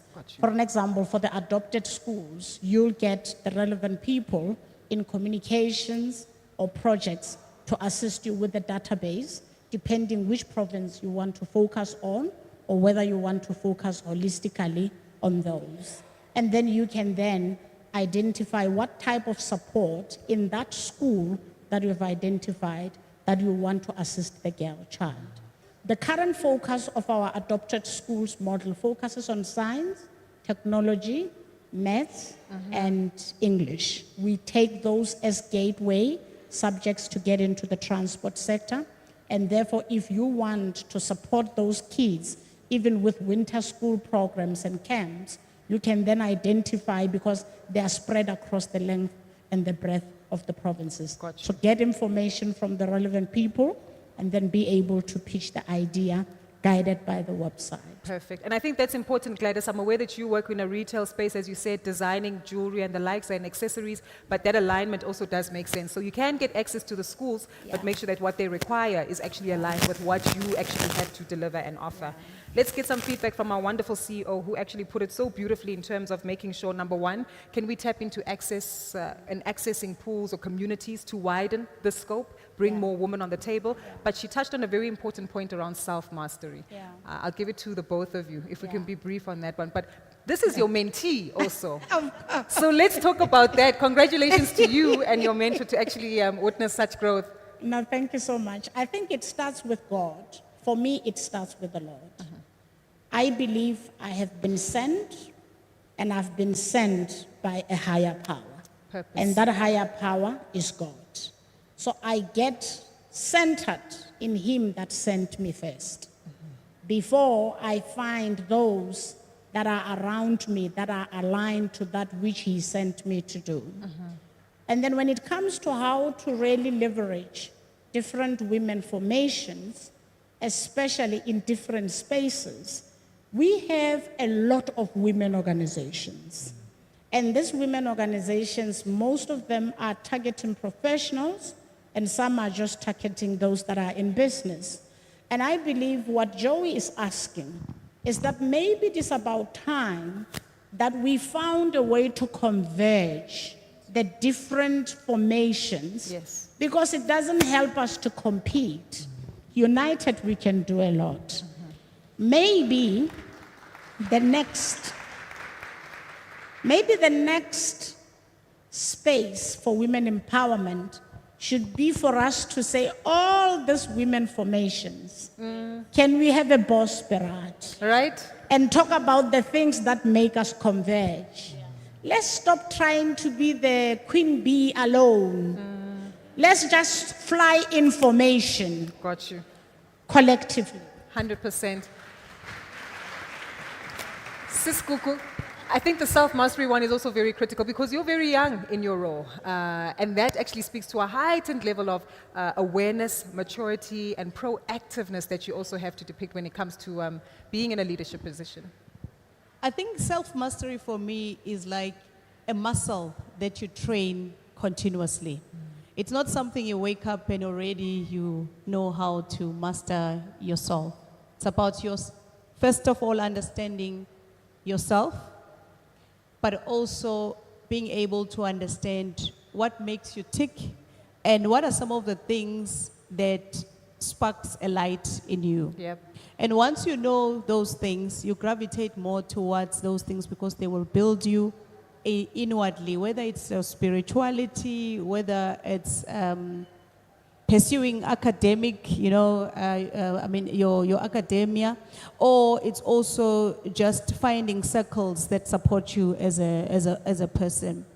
It's important that you identify like-minded people, people who vibrate the same way as you, so that you are not finding yourself in conflict internally because you are in a wrong environment. And so self-mastery is about you knowing that, yes, I can go there, I have access, I've got the power, but I'm not going to go there because it is not aligned to my vision, personal vision, and it's also not aligned to who I am. So that's what I believe self-mastery is about. But I also do agree that perhaps aligning ourselves coming from different industries is important. Insurance cuts across all the sectors. Yes. And there is so much consumer education happening, but probably half of the people in this room are not aware that these are some of the basic things that they're supposed to be aware of. In terms of the support in schools, from the question about retail, there is a SETA that specifically focuses on wholesale and retail. Perhaps if the lady can be able to also access the information and look at the website in terms of what are the specific opportunities and requirements there. Definitely. Thank you. Gladys, I hope that also does give you some help. Sis Asanda with a very pertinent question there. How to identify which opportunities to pursue? Because that's also the beauty about being a woman who is well-skilled, well-equipped, well-networked, is that then everything tends to come your way. And at some point, you need to be very considered in that decision-making process. A question to the both of you for this one. I think if it is for boards to serve in, starting because she started by saying she serves in many boards, I would look for the boards where I would add value based on my contributions that I bring onto the table. So I wouldn't just go in if it is that my contribution is not going to matter much. I'm one person that likes to fix.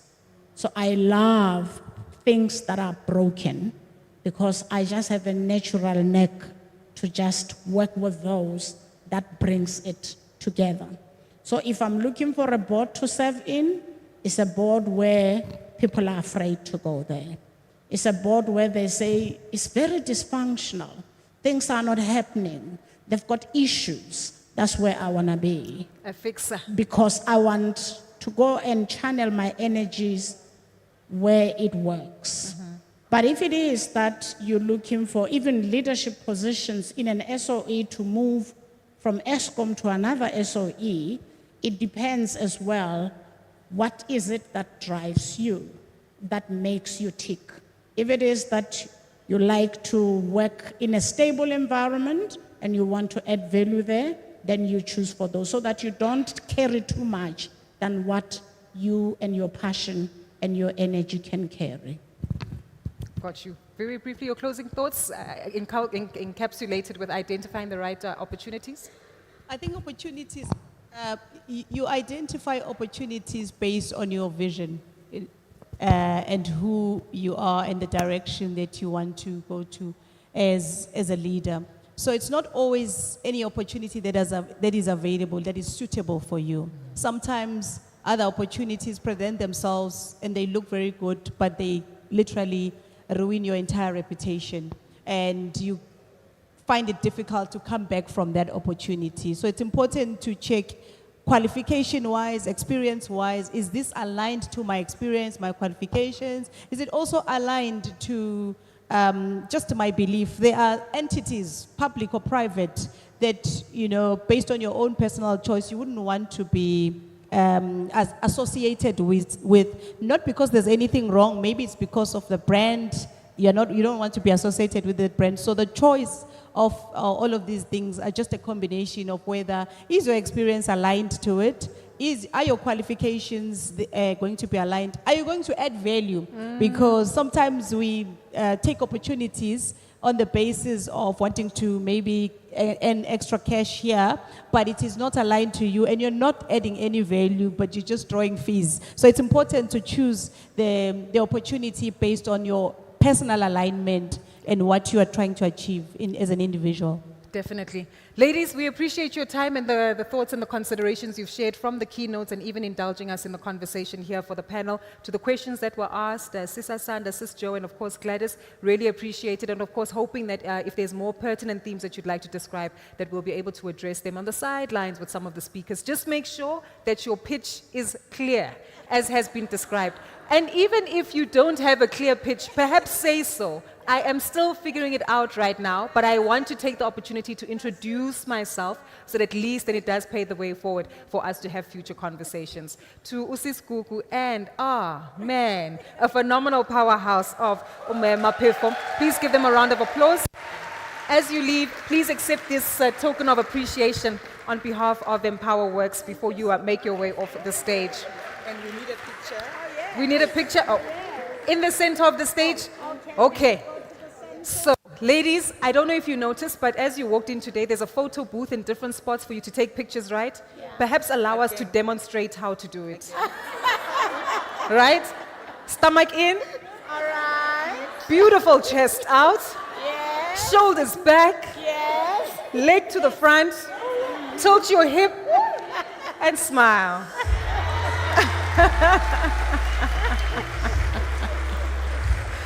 I love it. Thank you so much. Thank you so much, Mema People. Really appreciate it. Thank you. Thoroughly. And to Sis Kuku, really appreciate the details as well as the insight that you've shared with us today. And that's the brief for today, right? It's a Saturday. You woke up. You did your hair and your makeup. You put on a wonderful outfit. You prioritized yourself and your time for today to actually thoroughly engage in the conversations that will be taking place. So please, savor this moment, right? And make sure that throughout the course of the day, not only are you interacting and connecting with the right people, but just relishing in the opportunity to be around like-minded women who are here to listen, to learn, and to engage and network with you, and make it fun at the end of the day, despite the fact that Monday, we know that we need to have our game plan in place.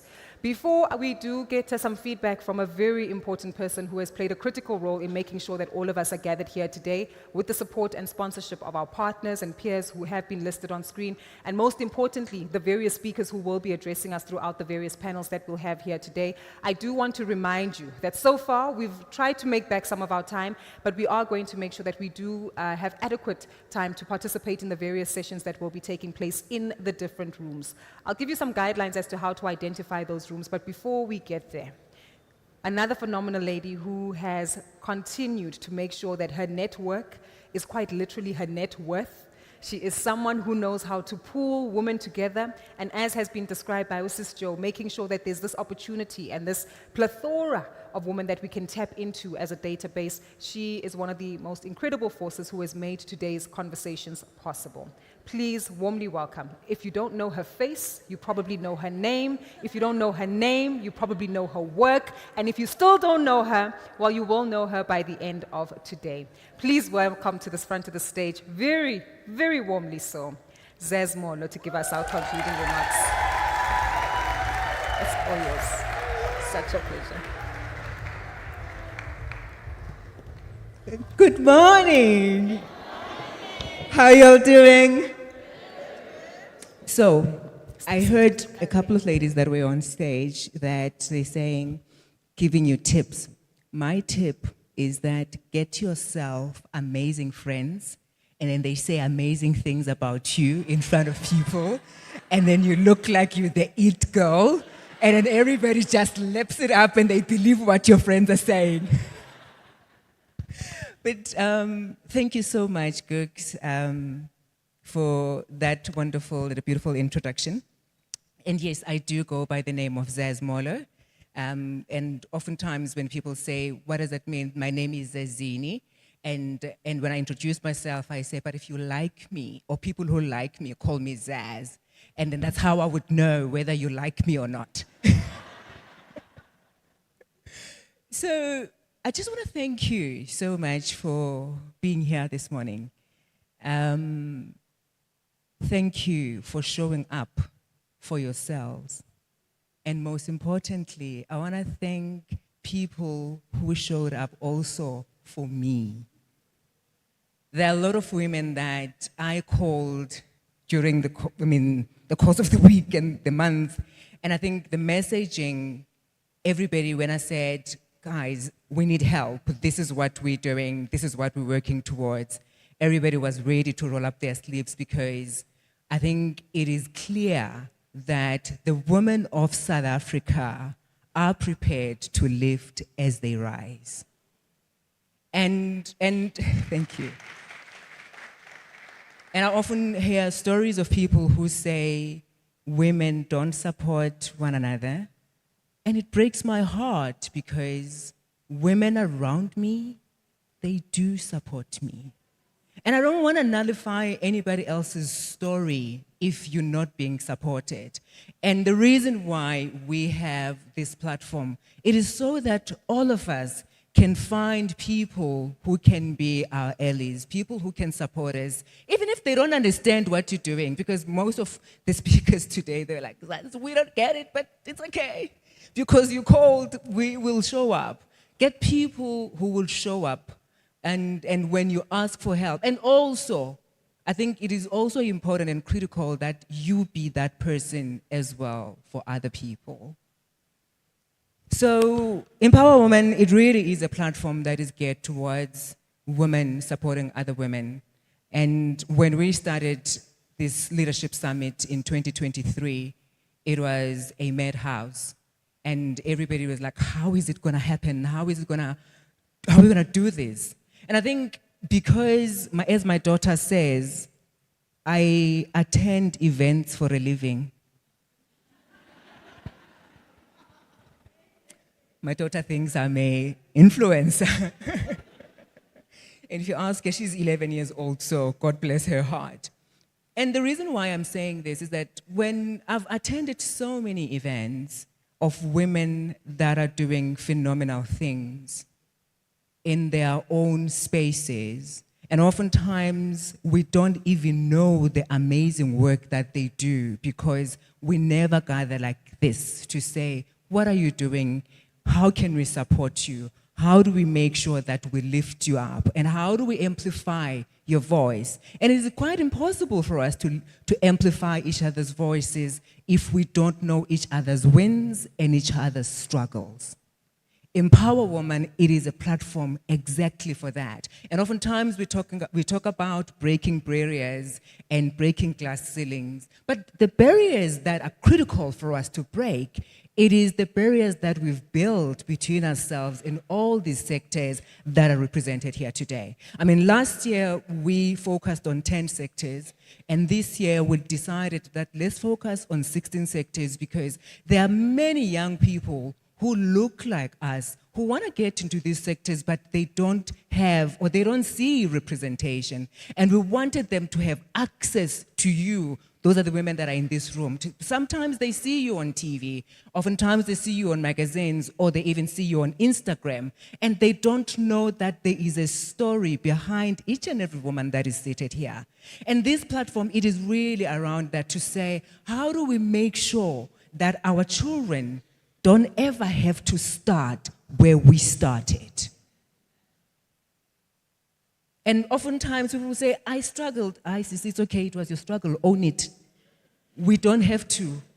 And as Ukuku said it so nicely, Tina, we're not mbokotos. We are cotton wool, we are soft, and we are happy being soft. So if you struggled, please own your struggle. We're happy for you. But can you help us get Tina who are cotton wools to get to where we want to get to?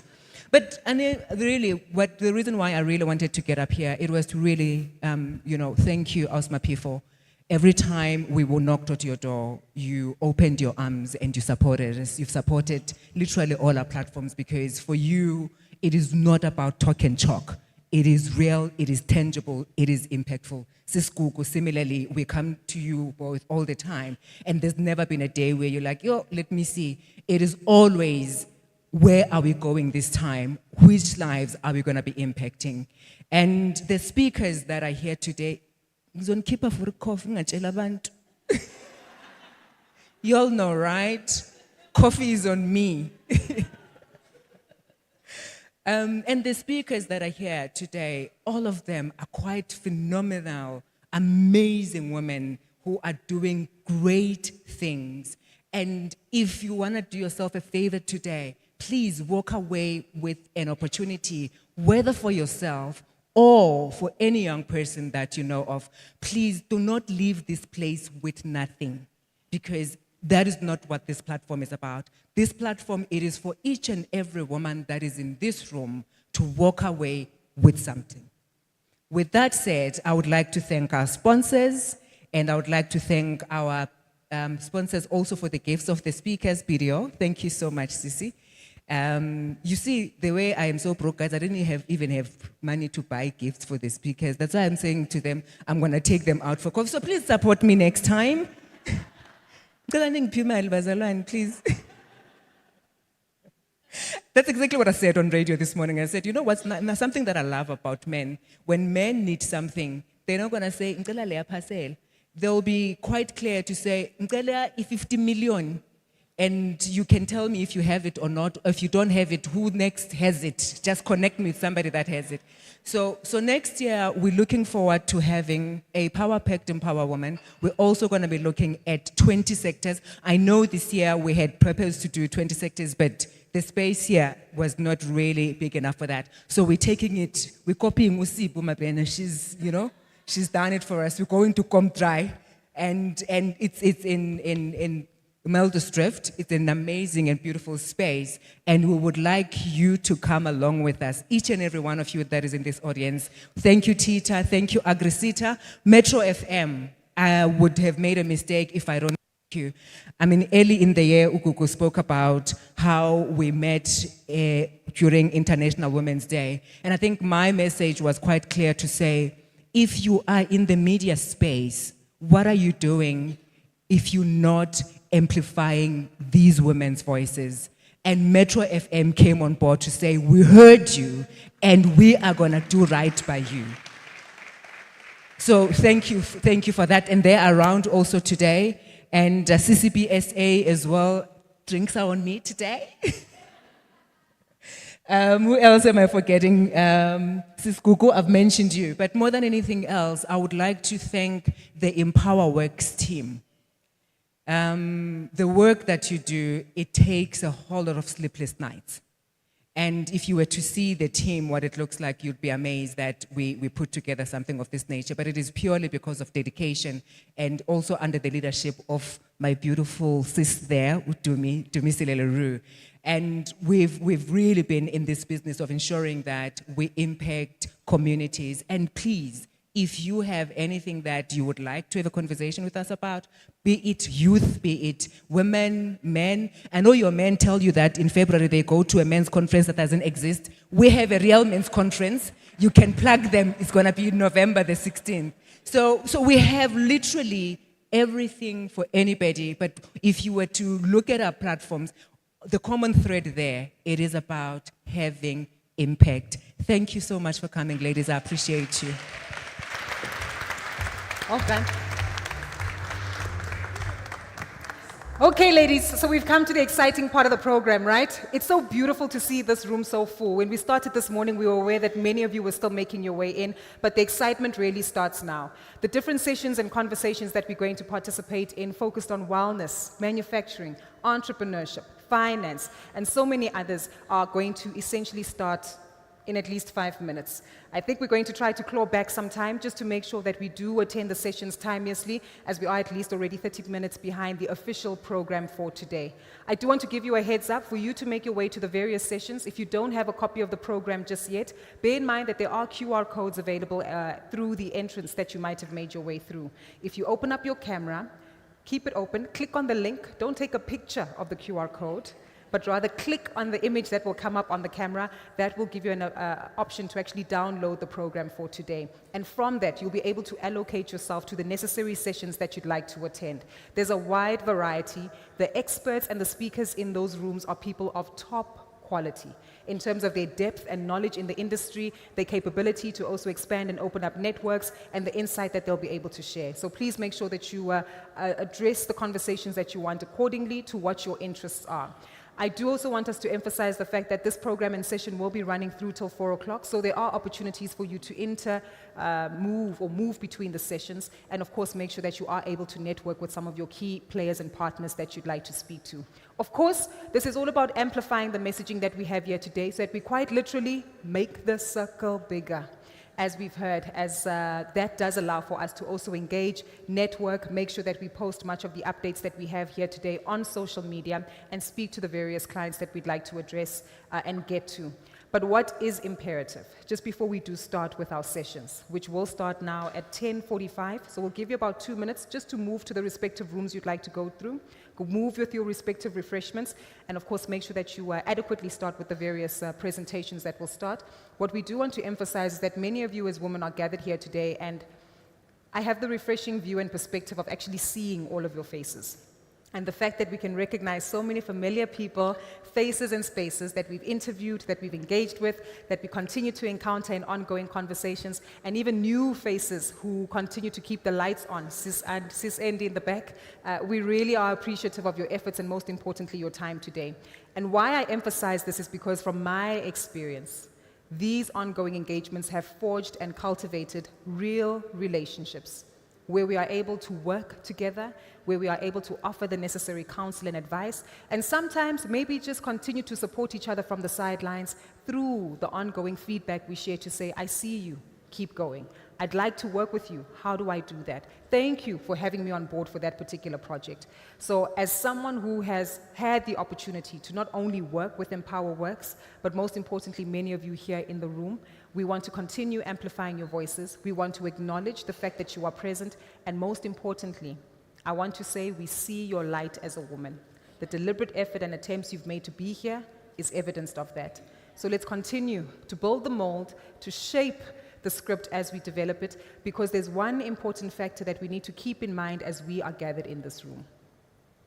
I love economics, and if you looked at the latest unemployment figures in South Africa, you would know more than 60% of unemployed South Africans in South Africa are female. Not only are they female, they are black. Not only are they black, they are under the age of 35. They are you and me. So the fact that we all have the privilege, the pleasure, the opportunity to sit at these tables and even deliberate the amount of millions that we want in our deals really is something that we do need to walk into with a heightened sense of appreciation. So bear that in mind as we continue to craft a journey forward, not only for ourselves, but bringing others along as well. Okay, I'm done being serious now. Let the fun begin.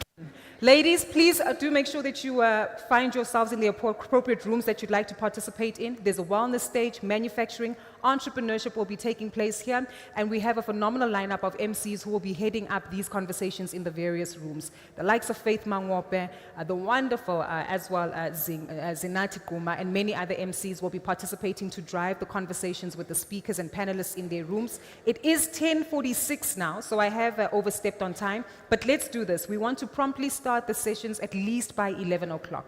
So we'll give you 10 minutes just to find your way around, which program you want to participate in, make your way to the restroom, grab a refreshment, but please make sure that at least by 11 o'clock you are promptly seated and the MCs who are allocated to their various sessions can officially commence with the remainder of the program for the day. Have a beautiful one. You all look amazing and incredible, and make sure that you keep on building on the dreams and goals that you have. Thank you so much.